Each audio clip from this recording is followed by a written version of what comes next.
What is the next thing? You have got some spinal deformity. Nowadays, spondylosis, lordosis, listhesis, spondylosis, lot of problems. Disc herniation, disc bulge, disc narrowing. So many problems is happening in the spine. So all of you are compelled to undergo some medications. Painkiller, we call it as analgesics.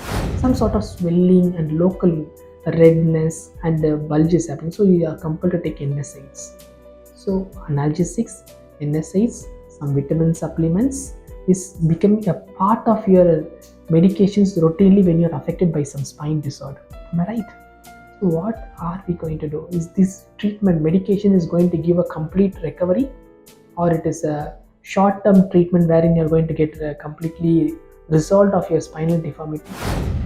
This is a supportive treatment for a short term, but the most important thing is you need to get your treatment completely reversing your spinal deformity. So in Ayush treatment, especially in Ayurveda, they're giving a lot of massages and therapies wherein it acts locally, it reduces the inflammation, it absorbs the unwanted fluid by giving this therapeutic hot fermentation using some specialized oils. So what is happening? They are getting good benefits.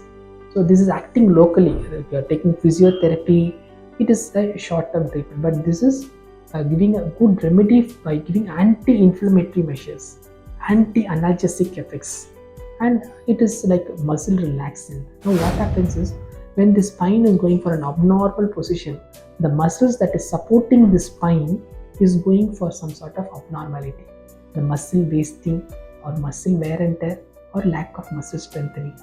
So what happens is this Ayurvedic massage therapies improves the muscle tone, it improves the muscle strength, it improves the muscle fixation. So what happens is muscles is getting built up.